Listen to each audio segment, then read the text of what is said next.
Ilhan Omar stood at the center of American politics, untouched and unshaken. A sitting congresswoman accused of immigration fraud, financial misconduct, and perjury, yet she thrived. No handcuffs, no FBI raids, no indictments. If a Republican had committed even a fraction of these alleged crimes, the media would have been relentless, the justice system merciless. But Ilhan Omar was different. The question wasn't whether she had broken the law. The real mystery was why she remained untouchable. For years, whispers swirled about her past, growing louder with each uncovered document and testimony contradicting her sworn statements. The accusations weren't new. Had she really married her brother for a green card? The claim had circulated in conservative circles, dismissed by the left as a wild conspiracy. But then came the receipts, legal filings, housing records, evidence that shattered her carefully curated narrative. And yet, the story never made it to CNN's prime time slots. The Department of Justice remained silent, the FBI preoccupied elsewhere.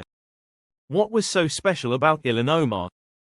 Why did she move through the political battlefield with a shield no one else seemed to have? It was more than just politics.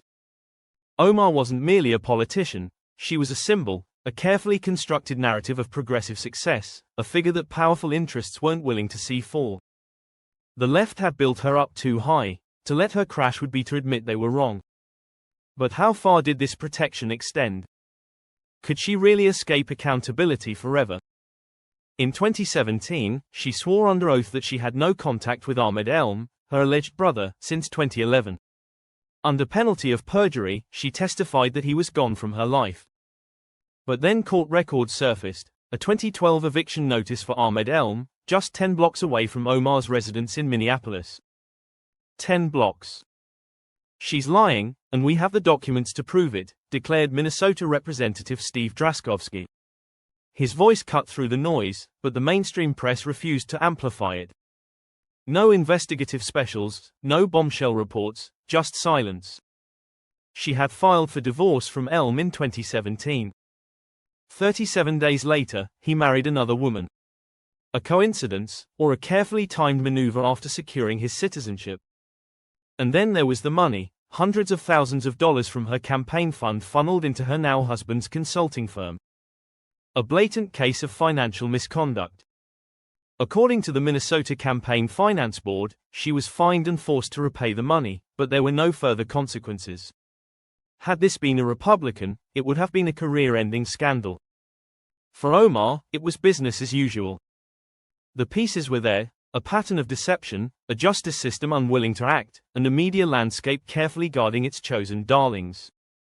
But the real question was, who was protecting Ilhan Omar?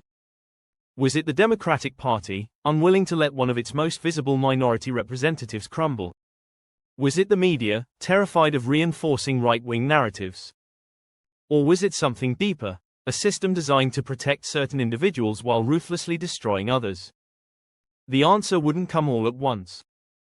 It had to be uncovered, layer by layer, piece by piece, and it started here. Before Ilhan Omar became a political untouchable, before she mastered the art of immunity, there was one act that set everything into motion, her alleged immigration fraud. She married a man who wasn't supposed to be her husband. She testified in court that she barely knew him, yet the evidence said otherwise. What was the truth, and more importantly, why wasn't anyone willing to find out? There are some things you don't forget: the face of a sibling, the voice of someone you once shared a home with, the presence of a person who had been a part of your life for years. So how did Ilhan Omar, under penalty of perjury, stand before a judge in 2017 and declare that she had not seen or spoken to Ahmed Elm, her alleged brother, since 2011? The court accepted her testimony. Case closed. Divorce granted. No questions asked. But the documents told a different story. A 2012 eviction notice surfaced, listing Ahmed Elm's address just 10 blocks from Ilhan Omar's home in Minneapolis, a full year after she swore he had vanished from her life. If she was telling the truth, why was he living in her city, right down the street? The official story unraveled even further. Omar and Elm had married in 2009, the same year they both attended North Dakota State University. A convenient marriage unlocked benefits, student financial aid, residency perks, and, of course, the coveted green card. But years later, when it was time to separate, everything moved too smoothly. Too perfectly. In 2017, after 6 years of supposed no contact, Omar filed for divorce. Within 37 days, Elm magically married another woman. A quick legal dissolution, a rapid new marriage, and silence. Steve Drazkowski, a Minnesota lawmaker, called it what it was: fraud. "We have a pattern of deception," he said, holding up documents that no major news outlet wanted to touch. A marriage that made no sense. A divorce full of contradictions. A timeline that was anything but normal. And yet, nothing happened. Not a single federal agency stepped in to investigate. Why? Ilhan Omar wasn't just a congresswoman. She was a symbol, a narrative, a political weapon for the left. To admit that she had committed immigration fraud would be to shatter that image. The same system that had dragged Melania Trump through endless scrutiny over her visa application refused to even look at Omar's case. The same government that had deported thousands for minor immigration violations looked the other way. Who was protecting Ilhan Omar? It wasn't just political allies. The real protection came from a broken justice system, one that enforced laws selectively, mercilessly for some, conveniently lenient for others. This wasn't just about an illegal marriage. This was about the foundation of Omar's legitimacy. If the allegations were true, if she had married her brother to game the immigration system, what did that say about her entire political career? The media refused to ask. The Department of Justice refused to investigate. And so, Ilhan Omar remained untouchable. But this wasn't her only crime. If you thought immigration fraud was bad, wait until you hear how she moved campaign money into her own pocket. Money vanishes in Washington like smoke in the wind, through committees, consulting firms, private accounts, past regulators who blink only when it suits them. Ilhan Omar knew the game, and she played it well. Her campaign raised millions. Some of that money didn't go to advertisements, voter outreach, or political strategy. It went straight into the pockets of her own husband. The numbers don't lie. Hundreds of thousands from her campaign flooded into a consulting firm owned by Tim Minett, her strategist, her husband. By 2020, a blatant conflict of interest. She funneled it illegally. The Minnesota Campaign Finance Board snapped in 2019, forcing her to repay thousands in misused funds. Thousands, not hundreds of thousands. A drop in the bucket. The outrage was palpable. The same system that imprisoned Steve Bannon for financial fraud let Ilhan Omar off with a slap on the wrist. Bannon's millions got him raided. Omar's haul dwarfed it, yet nothing happened. No indictments, no federal probes. The question wasn't just about Ilhan Omar. It was about America itself. The justice system was no longer blind. It had become a weapon, wielded against conservatives while shielding Democrats like her. And that, more than anything, was the real scandal. Omar's sworn testimony claimed he never received cooperation from federal authorities, yet statements contradicted that claim. When watchdog groups exposed her campaign's financial irregularities, the DOJ stayed silent, refusing to investigate. Instead, media outlets rushed to paint her as a victim, dismissing critics as conspiracy theorists. This wasn't just about Ilhan Omar, this was about a justice system weaponized to protect one side while punishing the other. But one thing is certain, if the media ever turns on Omar, if the scandal becomes too big to ignore, the same establishment that built her up will be the first to tear her down. The New York Times, CNN, MSNBC, all of them worked to suppress her scandals. But cracks are beginning to show.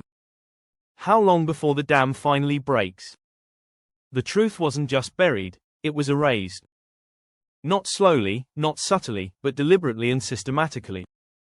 Ilhan Omar should have been a scandal too big to ignore. I haven't seen him since 2011, she swore under oath. A lie, echoing through Minneapolis courtrooms. A sitting congresswoman accused of immigration fraud, perjury, and funneling campaign funds into her husband's firm. The kind of corruption that would have led to endless investigations, resignations, and career-ending consequences. But the New York Times never ran an expose. CNN never launched an in-depth investigation. MSNBC never assembled a prime-time panel dissecting her lies. Nothing. They protected her. It's a conspiracy theory, the anchors smirked, dismissing the evidence. They didn't deny the accusations. They didn't disprove them. They simply refused to talk about them. Try it, Google, Ilhan Omar immigration fraud. You won't find breathless headlines like those that swarmed Brett Kavanaugh. No round-the-clock coverage like that which dogged Donald Trump. You'll find dismissals. Fact-checkers bending over backward to reframe the narrative. Silence where there should be outrage. She's lying, Steve Drazkowski warned, his voice lost in the void. When the Hunter Biden laptop story broke, the media didn't just ignore it, they called it Russian disinformation. They actively worked to suppress the story until after the 2020 election. With Omar, they didn't even need a cover story. Newsrooms dimmed as her scandals vanished. How does a story this big disappear? Because in the modern media landscape, truth isn't what's real, it's what they allow to be real. They decide what matters, what gets investigated, what gets airtime, and what the public remembers. And Ilhan Omar, she was too valuable to destroy. CNN had no interest in exposing her lies. MSNBC had no intention of dragging her through the mud. The New York Times had no desire to test their Pulitzer-winning "democracy dies in darkness" mantra. Because Omar was a shield, a Democrat, a minority, a refugee, a progressive icon in a party desperate to prove its diversity. To let her fall would be to admit their system of virtue signaling was built on lies. So they did the only thing they could. They made her untouchable. The FBI ignored the documents. The DOJ refused to investigate.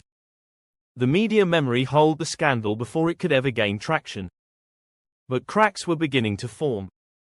Fox News started asking questions. Independent journalists started digging. And the media wasn't ready. Because when the dam breaks, when a story they've buried becomes too big to contain, they turn on their own. The real question isn't whether Ilhan Omar's time will come. The real question is when will the media decide she's no longer worth protecting? Because when that moment comes, the very machine that built her up will be the first to destroy her. Ilhan Omar wasn't universally loved, not even within her own party. For all the protection she received from the media, the justice system, and the establishment that carefully molded her image, there was one thing they couldn't shield her from: the knives already pointed at her back. Washington was never about loyalty, it was about power. And inside the Democratic Party, Omar was a problem. On the surface, she represented everything they wanted: diversity, progressivism, the new face of the party. But behind closed doors, she was a liability. Nancy Pelosi tolerated her, but only just. A glass of water with a D next to its name could win in her district, Pelosi once scoffed about Omar's seat. Translation: she wasn't special. She wasn't powerful. She was replaceable. And the moment she became more trouble than she was worth, they'd replace her. She had openly clashed with her own party's leadership. She embarrassed them with her reckless statements, her scandals, her baggage. And worst of all, she had become a distraction. The Democratic Party's real power players, the Pelosi's, the Schumer's, the Bidens, didn't need Ilhan Omar. They needed control. They needed unity. And Omar was chaos. She wasn't just a target for Republicans anymore, she had enemies in every direction. Inside the party, moderates viewed her as a liability. She had alienated Jewish Democrats with her anti-Israel rhetoric, a scandal so explosive that even her allies had to scramble to clean up the fallout. The Democratic establishment wanted her to tone it down, play the game, fall in line. She refused. She picked fights. She attacked fellow Democrats. She called out Biden for not being progressive enough. She dismissed party elders as out of touch. She made herself a thorn in the side of the very people who had once protected her. History had a lesson for people like that. Andrew Cuomo had been untouchable, until he wasn't. The media that once called him a hero turned on him overnight. The same Democratic leaders who once praised him were the first to demand his resignation. Omar wasn't there yet. But the moment her scandals became too big, the moment her usefulness ran out, the moment the media turned, she'd see how quickly they could erase her. Because in Washington, it isn't the opposition that destroys you.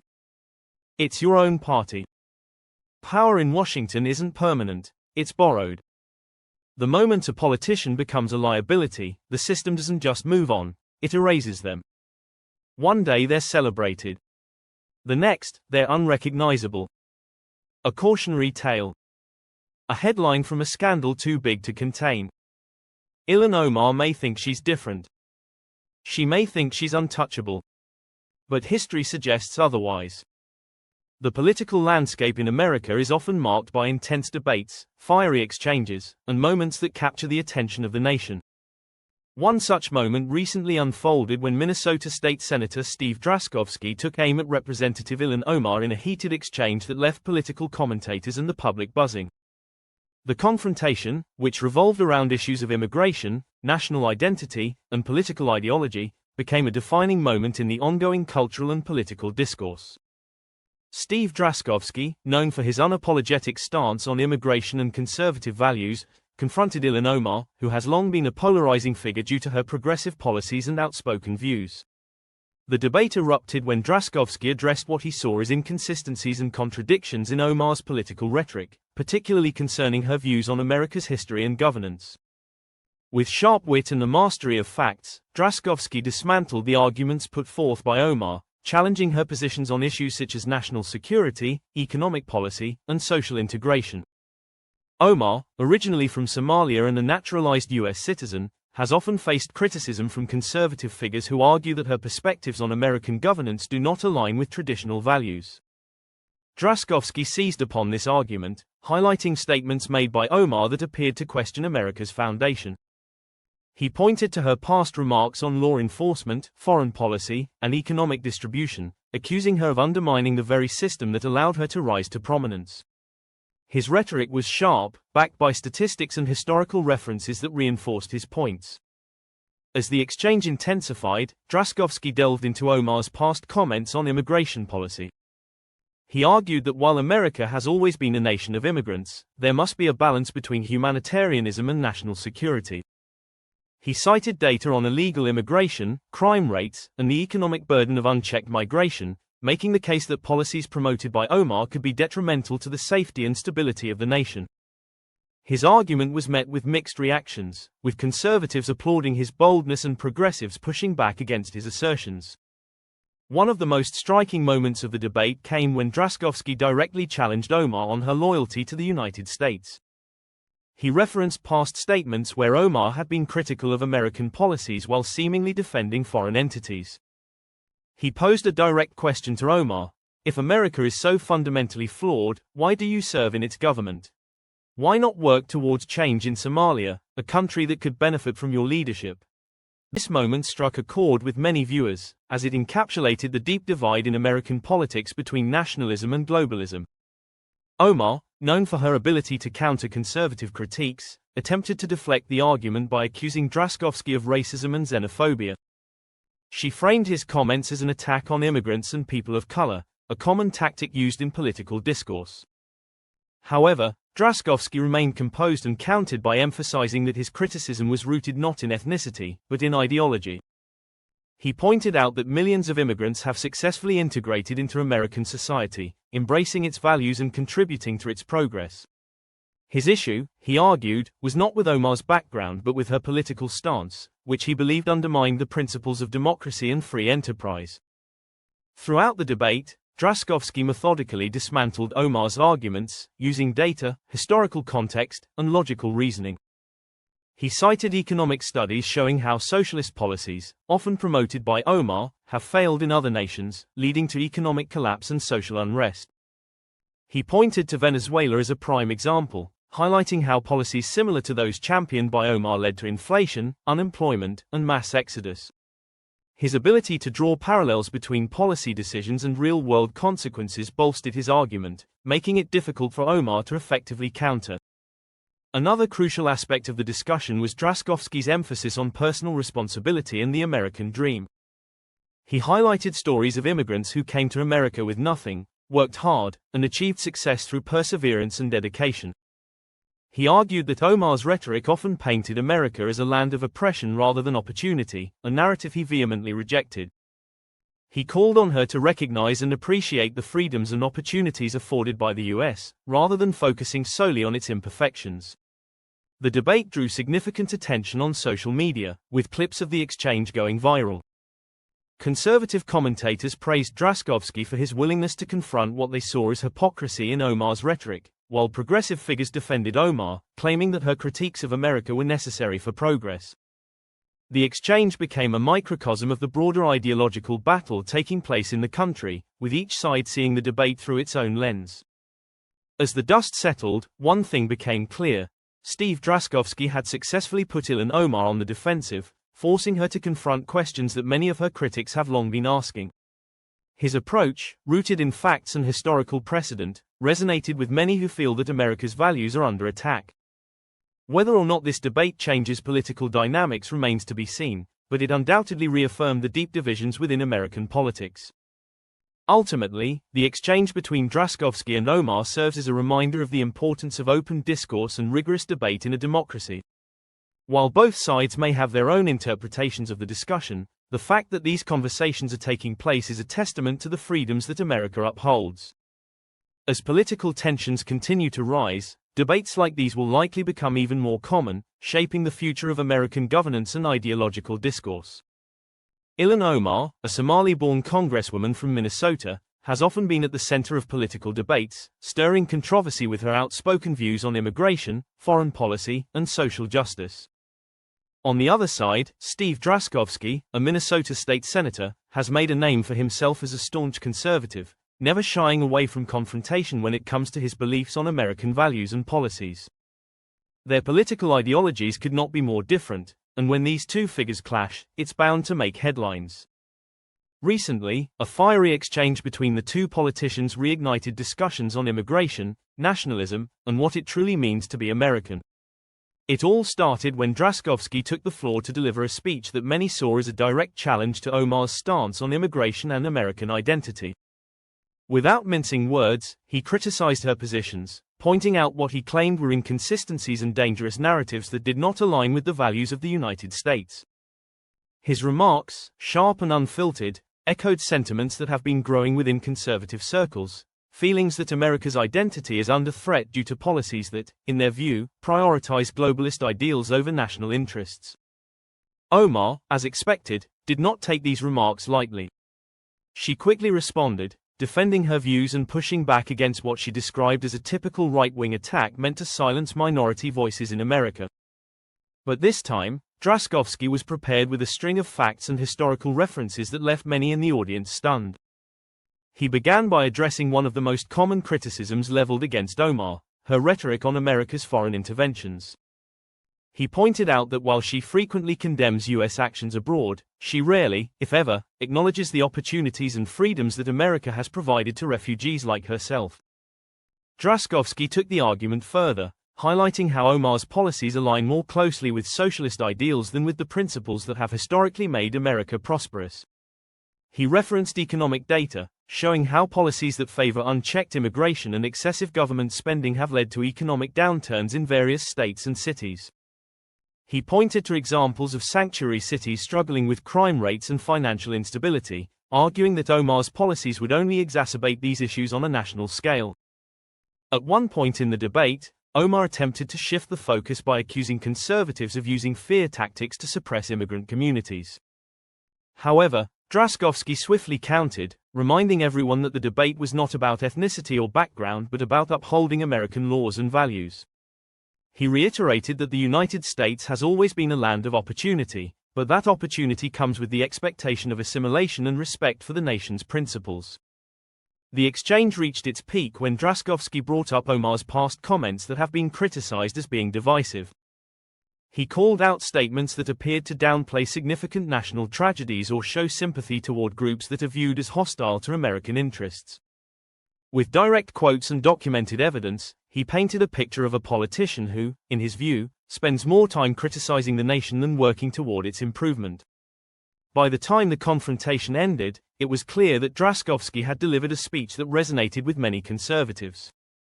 Social media exploded with reactions, with supporters praising him for standing up against what they see as the radical left's influence on American politics.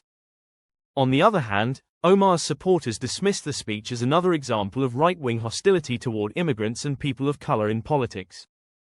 Regardless of which side one takes in this debate, one thing is certain: conversations about immigration, national identity, and American values are far from over. As long as figures like Ilhan Omar and Steve Drazkowski continue to stand firm on their opposing beliefs, these fiery exchanges will keep shaping the nation's political landscape.